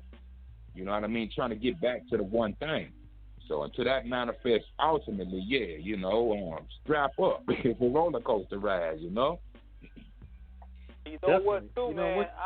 We had West Coast Cam on the show a couple months ago, and we was talking about controlling the narrative and your imagery of black imagery. Yes, and especially with you transitioning yourself into podcasting, I think it's a beautiful move because of the simple fact that we need more voices on that side, especially when you have the academics and DJ Vlads of the world that's, soul controlling everything. Yes, sir. No doubt. Yeah, man. You say Cam out of Watts Cam? What's up, Cam? And Lynch Mob Cam? Yeah, Cam is one of my favorites. I got a few homeboys between the South and the Midwest, and I hadn't yet met Cam, but I've been digging Cam since the Lynch Mob up to his first albums and so on and so forth, all into the FOI and so on and so forth. So, yeah, Cam is one of my favorites, man, for the lifetime. Yes, sir. We got to make that connection. That ball over the fence, man. Because, he cut off the fence, but he kicked that ball over Vlad's fence because he was purposely taking the minister's quote out of context, and we have to be careful with how a lot of these outsiders misquote us. Mm-hmm. You know what I'm saying? Yes, indeed, absolutely. Yeah, man. I mean, know thy history. Do your homework before you just come out here wide open. Or like Lisa said, you just out there. You just, talking out the side of your neck, saying something that you're not doing the homework. Me, myself, nowadays, rapper / activist, if you want to put me in that seat. But I'm one of the baby cub Black Panthers on the strength of my Uncle Chairman Fred, Fred Hampton Jr. out there in Chicago. So I do a lot of that type of thing, man, city to city, block to block, you know what I mean? And just, to recreate that unity in the community, man. So I'm all for it. And anybody that's standing for that cause of righteousness, yeah, I do my homework. I ain't going to be the one to say I know it all. So I sit around a lot of OGs and positive brothers that keep my boots laced, you know what I mean, in that sense. And I interpret that, and, the best form of communication is the universal language of music. So I try to incorporate that in rhymes, get all party, have a good time, but I try to, create and keep a message in the music, man. So shout out to them type of brothers all around the world that's keeping these platforms and plateaus to get our point across, man. One of the last outlets we have to do this, shouts out to Scarface, and like I say, the list goes on. I'm a student to the game and still a student to the game. So here again, at the end of the day, each one teach one, man. That's what it's about. Yeah, man. And one thing, Bleed, that cannot be overstated enough what you said, it is always important to have wisdom. It is always important to have academics. What I said about the hoteps earlier, King and me talk about this all the time, about how information from the Black community, because we already have so much that is going against us, that sometimes we have our own enemies in the community because they give out false information that gets an already at times disenfranchised populace, ready to pop off on something they don't even know the real truth behind, and I'm all for truth-telling and speaking to what is going on out there. Are there conspiracies that we don't know about? Sure there are. We've seen that throughout history. We've seen the situation with Dr. King. We've seen the situation with Kennedy. We could even look at what's going on with the situation with Epstein, but the fact is, if we are not in that room of what has happened or what was being planned, I think it is irresponsible.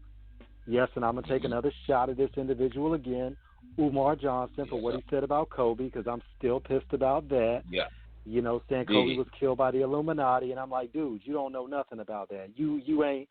That's irresponsible. That's disrespectful. Yeah, have your facts together, man. If you don't come out and speak blatant, have your facts together, man, because it's cause and effects and repercussions to everything in the you put out. Yeah. Comments for real. I use Pac and Big as a more vivid example, not as recent and everything that's taking place. But when I say this, I tell everybody this: Pac and Big ain't never physically fought each other that we know of, let alone shot each other. But the power of the media, the pen pushers, the people that's pushing these buttons, they insinuated a East and a West Coast war that didn't exist before then, don't exist now. Everybody have a right to their own opinion. But at the end of the day, we lost two of our greatest speakers. And when we look back at it, Tupac was 25 years old, Biggie was 24. When we looked at Malcolm X and Martin Luther King as kids, I was speaking to my girl earlier, and we was watching a documentary or something about the assassination of Malcolm X and different all kind of things starting to come out 50-something years later. And I go to these places when I get to tour around the country, But saying that to say this, they looked at 50 and 60 years old to us. But in retrospect, I don't think a lot of people know this. Malcolm was 39 years old when he was assassinated, as well as Martin Luther King. I'll be 47 years old, boy, I say the same. Next June 6th to be exactly, on D-Day next year. So now I could look back and say Pac was a baby. Big was a baby. Right. Martin and Malcolm, like I said, you're not considered a man until you're 40. At Egypt, they never saw 40 years old. And Malcolm was already, scrounging the grounds of Egypt. When he took when he went cross seas and see him on the camera around the pyramid, those guys was in their 30s, mid-30s, early 30s, man, and really was starting to really live life at that expansion. But due to the powers that be, that's the reason those guys are not here. Some of the greatest people to walk the planet. So you have to wonder, what is all that about when you don't have a violent background? He's not doing nothing negative. and you erase the good people. So what that make the other we was talking the evolution of the Crips and community revolutionaries in progress. So I study a lot of that, Crip and Blood family. You know, I'm straight G down the middle, and I'm like Pac said, I don't care if you cuz of blood, as long as you got love for thugs. The hate, you know what I mean? You gave, you know, us, you know what I mean? I'm you know, I'm thinking of something else. But you know, you when you say I forget the LIF, but you know where you say it's it fucks everybody at the end of the day. You are what you eat, you know what I mean? So you know, you raise a bunch of rotten kids and what you expect society to be. So when you look at that, it makes you wonder, man, are we striving for here again righteousness or this wicked plane? So, you know, I mentioned the Crips in the sense of what they started out to be as agents of the Panthers in that sense, and community activists to monitor and control the different aspects of different things that was taking place in the neighborhoods that was affecting the families and affecting the kids. And one Crip killing morphed that into what it became.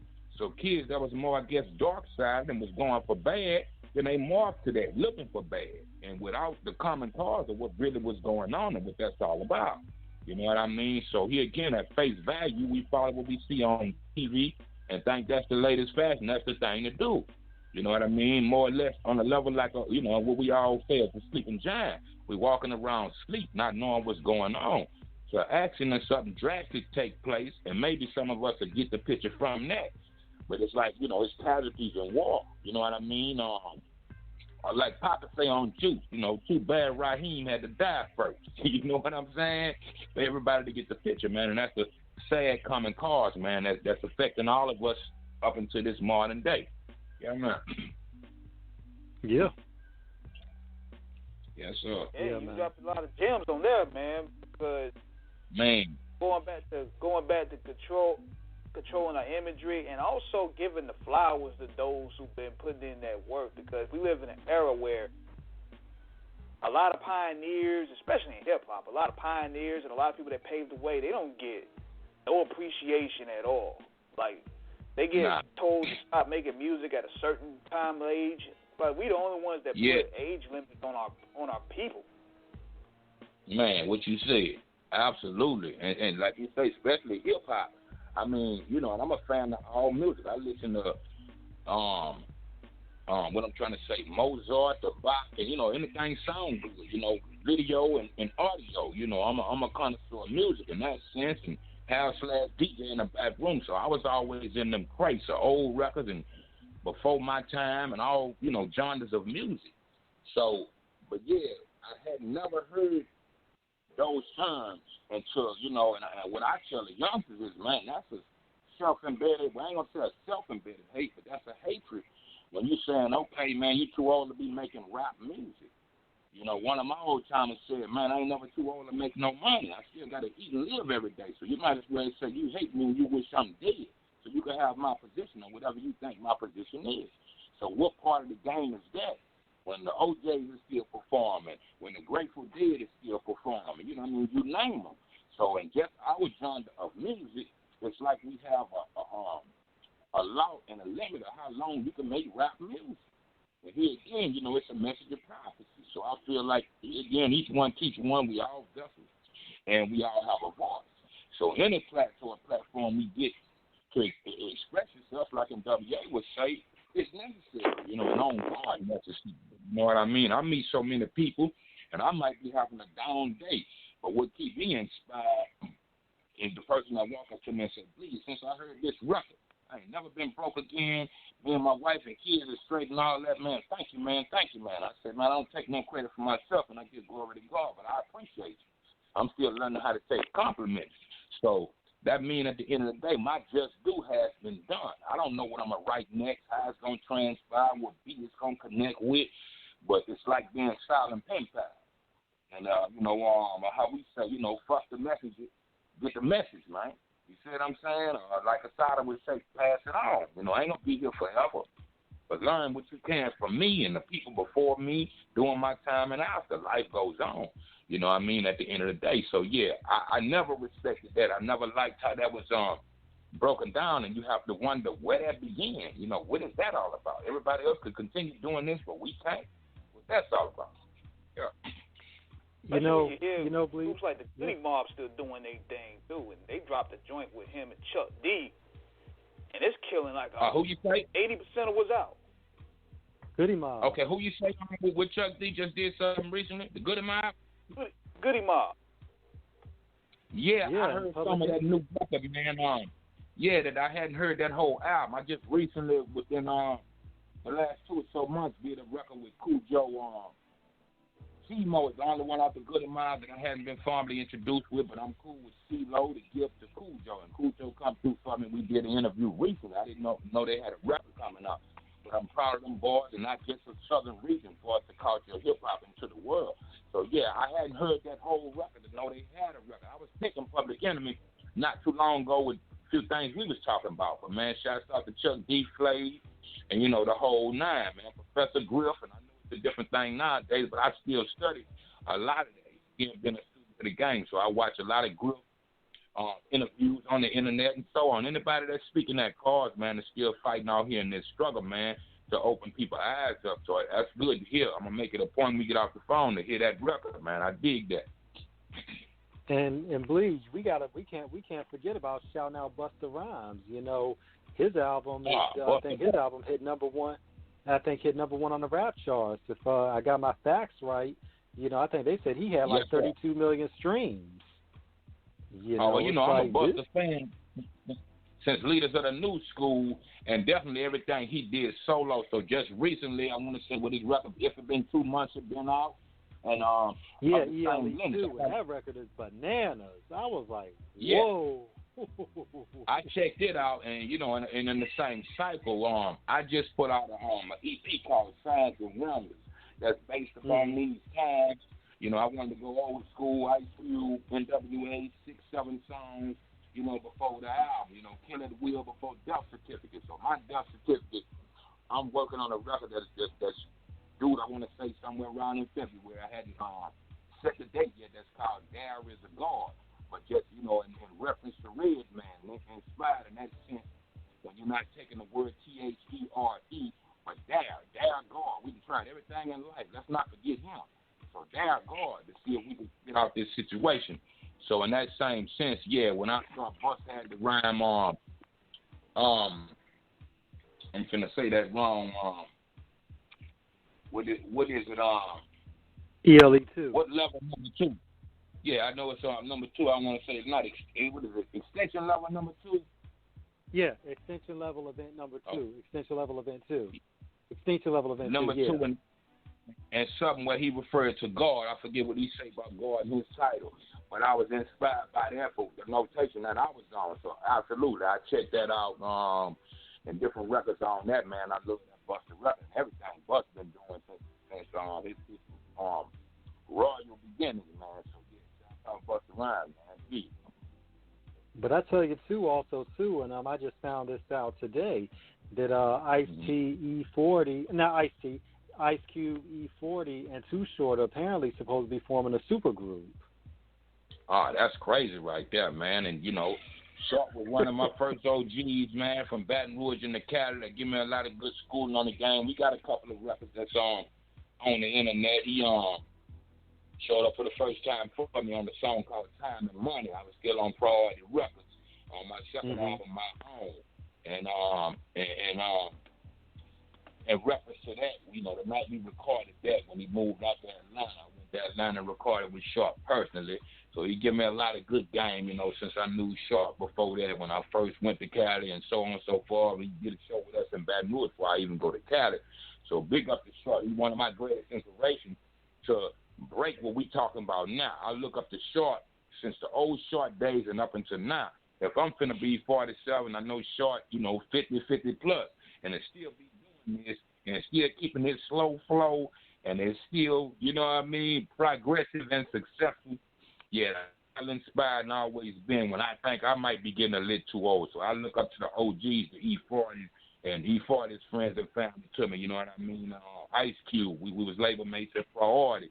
So that type of thing, I still look up to those guys. So when you say something like that, And despite of how they was coming at Q, you know, what he tried to do between the Trump administration and Biden, you know, I understood exactly what he been saying. I want to say Professor Griff or somebody even came out on a podcast or something and saying Q been fighting all his life since NWA and fuck the police.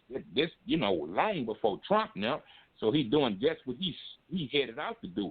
And I appreciate his step forward and incentive going into that to try to get something for black. He's not nothing against nobody else, but he's saying, okay, all that's cool, but what's in it for us? Like Farrakhan would say, Minister Farrakhan, are we picking just another slave master to get back in the White House and tell us what we doing or what we doing? You know what I mean? So, yeah, that goes so many ways. But, yeah, shout out to them OGs, man. I'd love to see that when that take place, definitely. Man, I heard that, and I was like, yo, I'm like, you know, because like I said, personal politics and, you know, how we perceive Cube for what he did aside, I'm like, Cube is still a legend in the business. And in terms of what he's accomplished, you know, I mean, you're looking at, I'm like, you're looking at three of the greatest, most influential, and anybody who's met me will tell you I'm a huge E40 fan. I still don't feel like Uncle 40 has gotten the credit that he deserves because 50% of the hip-hop slang right now today, 50% of that by himself, E40 came up with. And I'm probably shortchanging him when I say 50%. He probably come up with more than that. Yes, sir. Absolutely. I mean, he went as far as doing a whole book of Ebonics, man. Something I've been trying to do since the Iceberg Slim book. When you're looking at the Iceberg Slim, you go back to that, and he had the glossary, and he was explaining what a yard was and money and, you know, a chili pimp and certain different things like that. So with that same kind of evolution, you know, I'm real favorite and real close with, you know, I call Uncle Pimpin', but Kenneth Ivory, you know, world-renowned as, you know, the infamous Pimpin' Ken. So I get a lot of game from a lot of good men in the game, you know, that write books and doing these digital colleges and so on and so forth, man. So when you look at something like that, I'm real proud of 40 and just having the incentive to go beyond just the rap game. I mean, he got his own line and you name it, you know what I mean? So if that's not enterprising, what is it, man? So, yeah, big up E40, man. That's up. Yeah, man.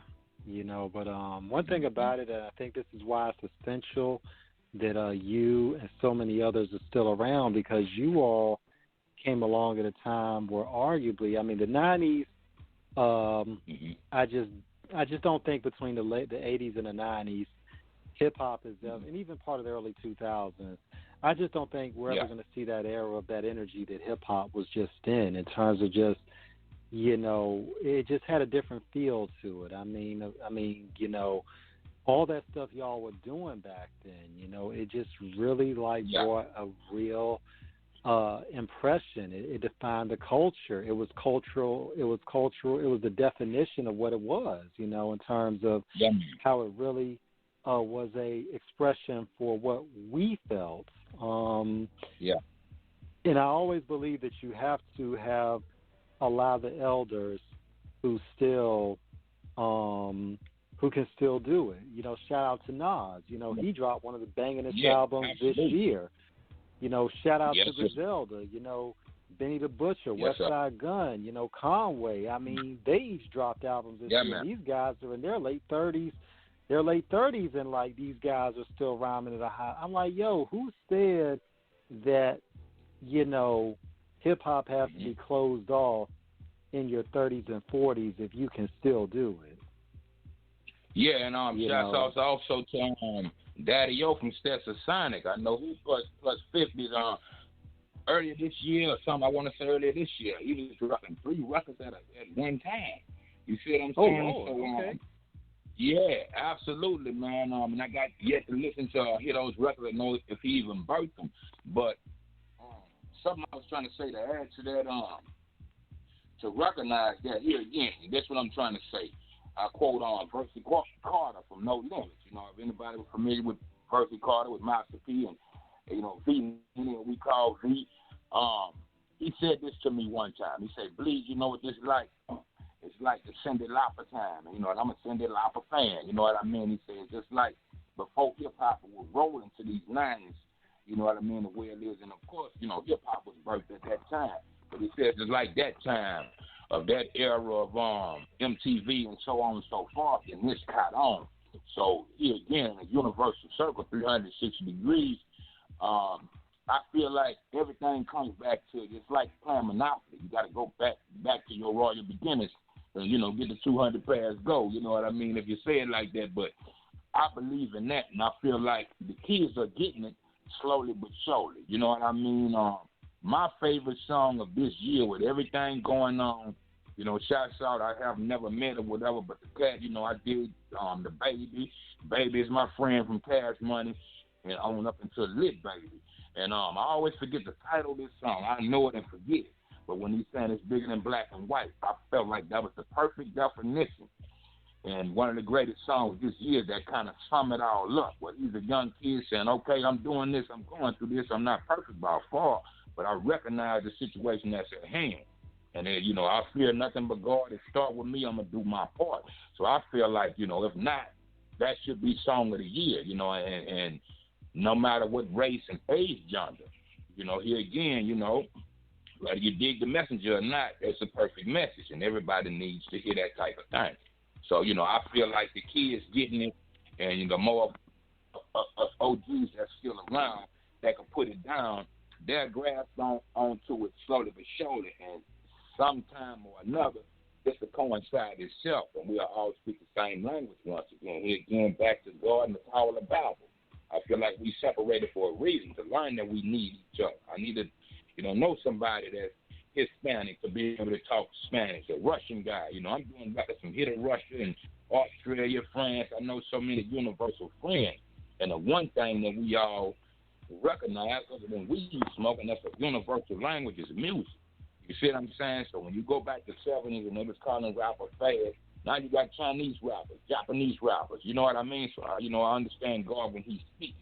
And beyond the rap genre, you know, he has his own mysterious way of unifying the people. Again, I don't give up on nothing. I know life is not over with. And in time, and even in a shorter time, especially based off of this time, it's opening everybody's eyes and waking us all back up, you know, in the sense to where, okay, here again, everybody needs everybody. It ain't about the one man and so on and so forth. So here again, shouts out to Lit Baby, speaking that universal God life game, and, you know, and everybody else of that genre, you know, and it's you know, phenomenal other artists that's young and old that's talking the same language. So we can recognize each other's pains and different things like that, and I feel like the people that's grasping that and putting it out in the universe, everybody eventually catch on. You know what I mean? Everything outside the box don't go in the box, and, you know, and that's not having picks and chooses. It's in the Bible that 144,000 will be saved. You know, it ain't for everybody, but, you know, I still pray for the world and the universe and all that and hope everybody get it. But for those that know, here again, peace, man. I feel like, you know, life wouldn't make sense if that don't coincide itself somewhere down the line, and soon and very soon. You know?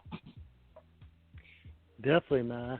And, you know, it's all about us being able to be universally connected in some way, because at the end of the day, we all need each other, and no man is an island. You know, but we will perish as individuals if we try to act like we're an island. You mentioned P.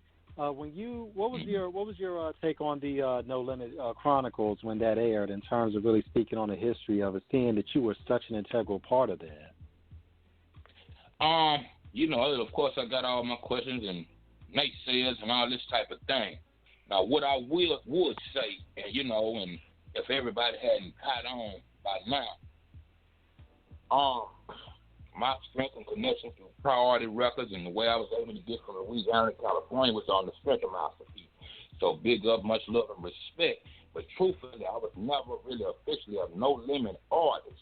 So at the end of the day, for everybody me to be a part of that, then maybe, you know, that's why he didn't include me in that. It's not a conversation we had.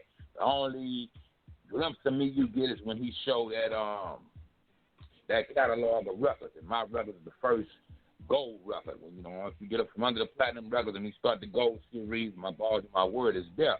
And he featured on that record a few times, and however our business was constructed at the time between C-Note Records, No Limit, and Priority Records.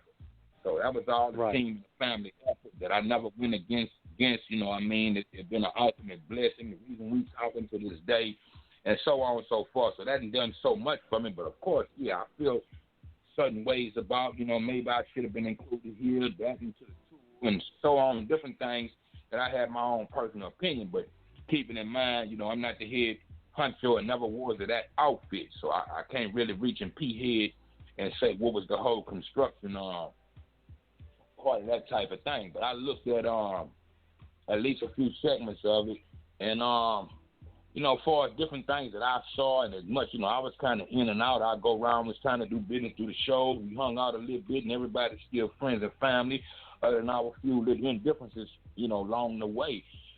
So I don't play too deep into that. Dude, I was kind of like how I relate to it, like Mac 10 on the Body movie, where he came around and sometimes he was long distance cousin. So I'm more like that character in real life when it comes to No Limit. You know, everybody know they can call and reach out to me for whatever, but it's a lot of ideas and plans that I thought, you know, that'll benefit myself, let alone the whole umbrella that I've been pitching at P and, you know, on down the line.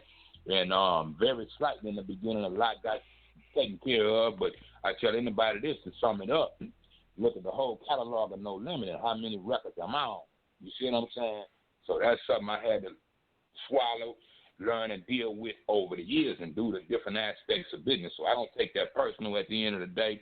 It is what it is. You know, I'm proud that still exists, you know, and everybody, you know, I get all the differentials. So I try to keep my neck out of it to where, you know, you P say what he say on the No Limit Chronicles. But, you know, Peace by the Pound popped up after that, and I'm friends with all those guys and family, and they share different stories. So, you know, when it comes to that, it get complex and out of control, and I was all about the unity, you know what I mean, whatever 2 cents I could put into it. So that's my hope at the end of the day, you know what I mean. I was recently having a conversation with a guy the other night in Milwaukee, and he was an Arab guy, a good friend of mine. I met on some producer friends out that way. Shouts out to Doc Holliday, Godzilla, and the whole nine. But what he was explaining to me, said, man, I got some loyal employees that, you know, been down with me for 7 years. Everybody get up and go to work every day. But when I say they don't really necessarily get along, it take a real man and a real woman to not be petty and push the bullshit aside, and we get our focus on this money and come to work every day. So that's what it's all about, you know what I mean, versus, you know, well, I ain't going to say versus, you know, to each his own, more or less like that. So it's a lot of love there. All I can do is play my part, and, you know, like I say, when I had a chance, I put my 2 cents in it. But at the end of the day, it wasn't my shot to call. So here again, shout out to P, No Limit, and, you know, the more the merrier, I mean. Definitely. You know, especially when that was, but I mean, especially when one of your, especially when one of the biggest songs of that catalog was yours. How we do that there. Yes, sir. So, you know, we Yes, just want to get your input on that. Yeah, and definitely, you know, that's the burning question. So everybody that don't know that wasn't die-hard Bleed fans, if it wasn't under that No Limit umbrella, a lot of people got lost with me after maybe the second album, and, you know, me leaving away from Priority Records somewhere 2000, 2001.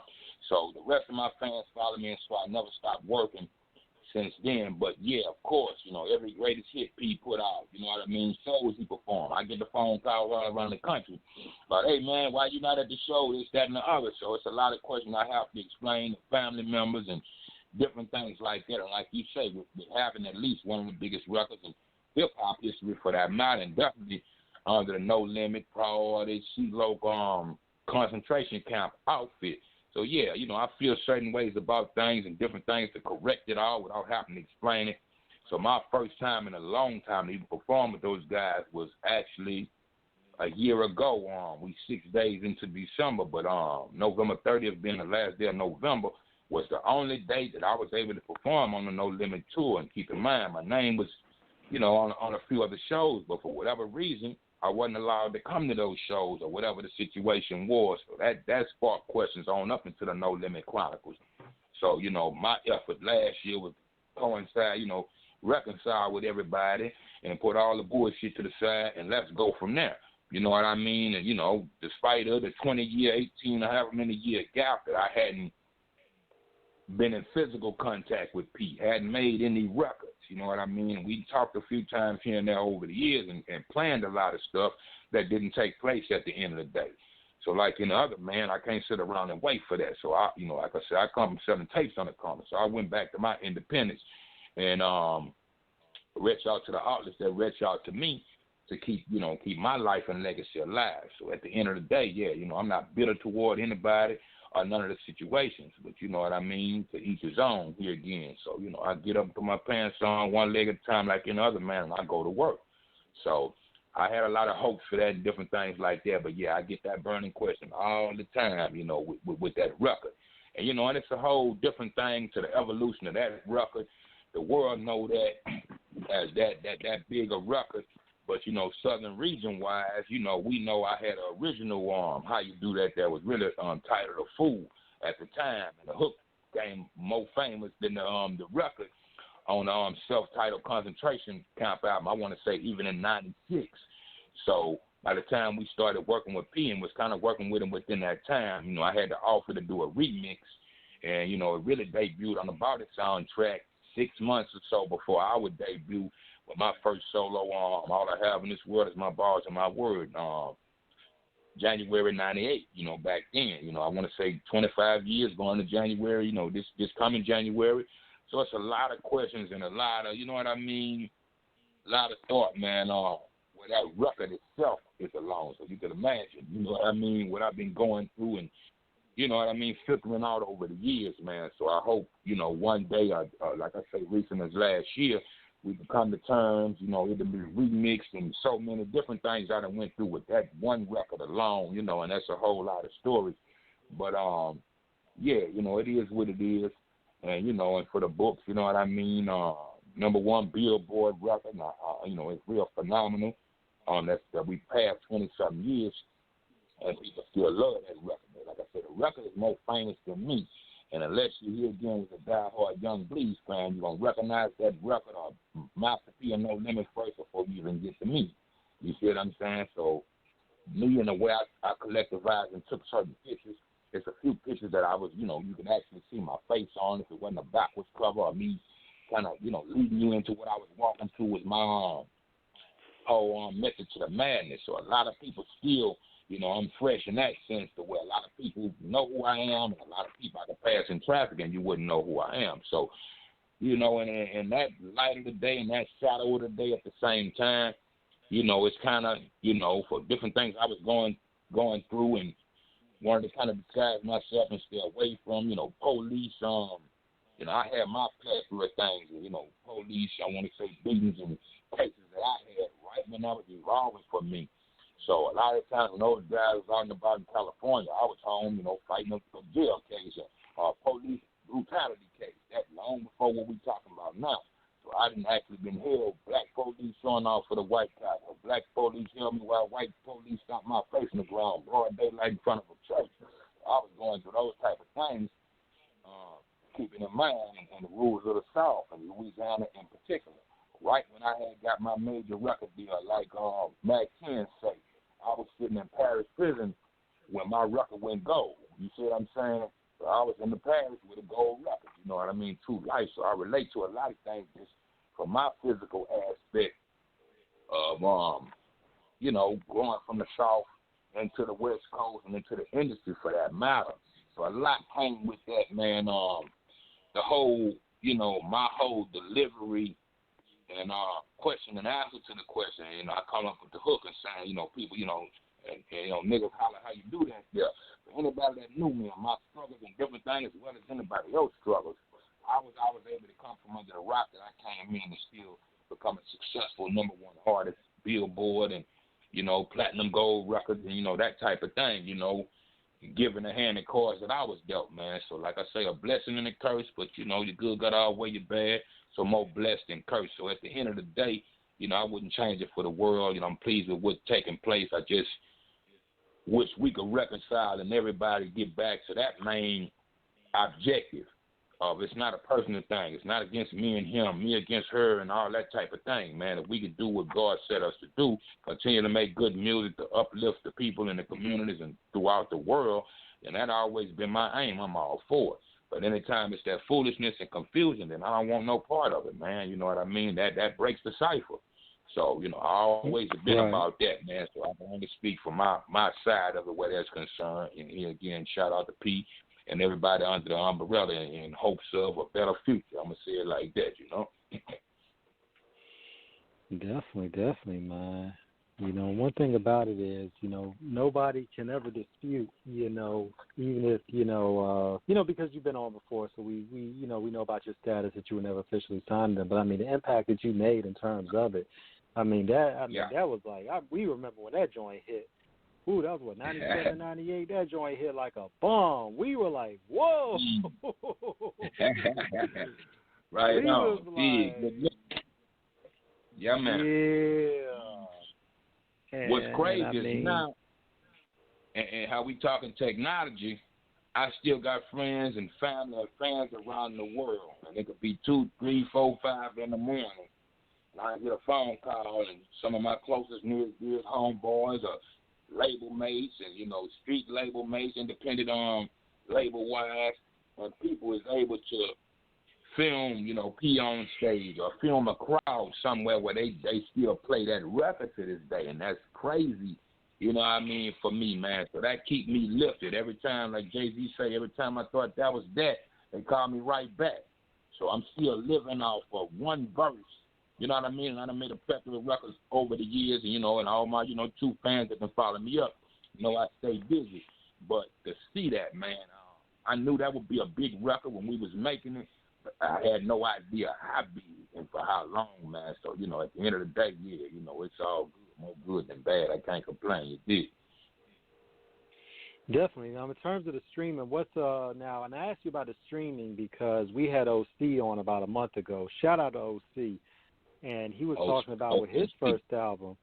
Yeah, you know, and he was talking about with his first album, Word Life, like, you know, as of late when the pandemic hit, he was like, that record's been streaming out of control. So it's like, okay, this means that, like, we actually got some heads just, like, really digging back on the underground, like, really going back to, like, some dope shit. How's pretty much in terms of people really, like, you know, catching up with a lot of your older material, like, really, you know, being reintroduced to it, or for those that may have not known about you being introduced to it? How's the movement in terms of, like, just, you know, with your catalog and people really beginning to really know the deeper depth of what Young Bleed represents in terms of the real, the raw, the profound, and the prophetic even? Yes, sir. With what's going on, I think that's playing a major part. We seeing a lot of the shows, the battles, and all that. Everybody finding a way to keep this going, you know, via internet. So I'm seeing a lot of that play, and my numbers is going up, and I feel like, you know, unless you're in the workload every day and you're getting out in society, what more you have to do?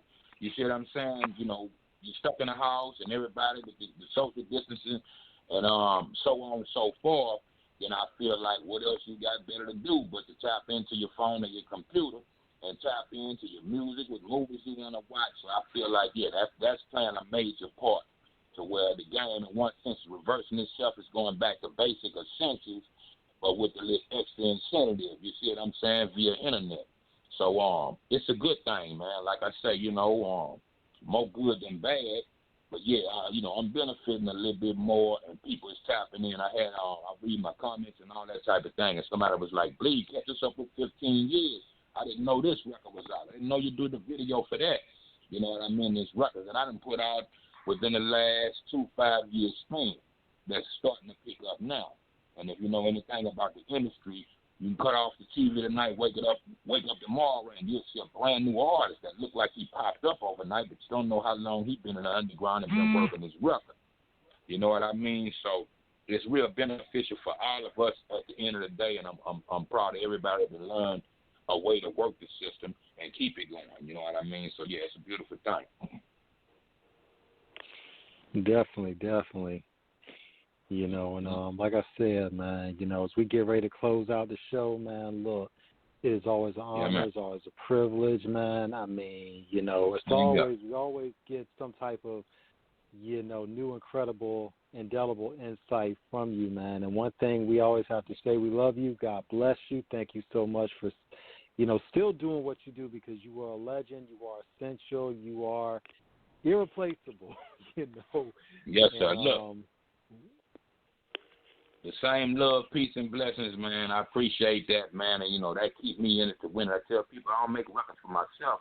So, here again, it's in the power of the people. So, I appreciate guys like y'all selves to have a platform, especially in this time, to give us an outlet.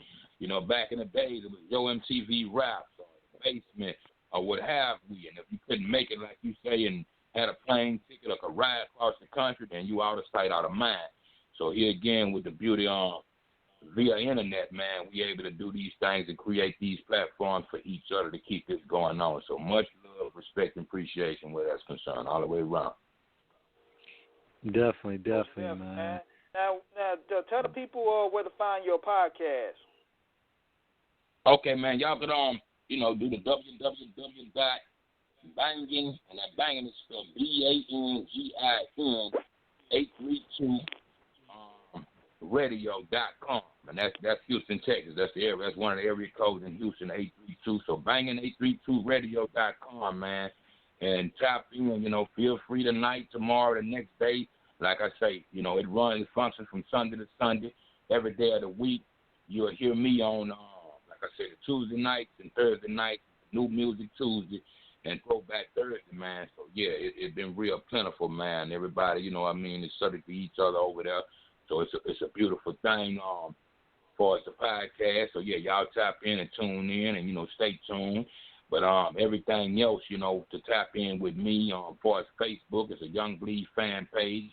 Feel free to reach out and touch me on that. On Twitter, it's at Real Young Bleed. And for the Instagram fans, it's The Real Young Bleed. And anywhere else, Google and beyond, I have a label called Trapdoor Entertainment, man, so y'all check that out when you get a chance on www.trapdoorent.com for all my latest and the greatest, past and present. We like 23 or so artists deep, so, as of November 6th, we've been dropping a record every 2 weeks. So shouts out to my guy Freeze out of Monroe, Louisiana, Big D from Big Weight Entertainment, man. Free Big D, was the CEO for their company. I just re-released a record called Young Bleed and Freeze Off the Curve 2 weeks ago. And as recent as Friday, my first group off the label called The Younger Gang. We just put out a record called Bad Words and Adverbs. So y'all stay tuned, man. I'm trying to do what the man say do, catch everybody up to what they might have been missing in the last few years or so on up until what we'll be doing going into this new year, man. So, yeah, Trapdoor Entertainment. Yes, sir. Definitely, man. Definitely. We definitely appreciate you taking the time always to chop it up with us, man. It's always a pleasure to get that wisdom, to get that Southern hospitality from you. You know it. Yeah, man. Absolutely. And likewise, like I say, same love, peace, and blessings, man. In the time, y'all know what it is with me, man. Like I said, we getting accustomed to each other now, so it's a family affair. Whatever y'all doing, I'm doing. Keep me included. I got y'all on my side for the lifetime, man. Much love, respect. Love is right back, man. We appreciate you so much, Bleed. Yes, sir. Definitely. Absolutely. Definitely, man. So another chapter of OTC, off the cuff on a Super Sunday Fun Day, one for the books, and another fantastic volume of, legendary, of course, with the legendary, the super duper, never duplicated, Young Bleed, and we're about to close out this. Yeah, man. So for all out there all across the land and in the universe, peace, love, and hip hop. And we are out. Yes, sir.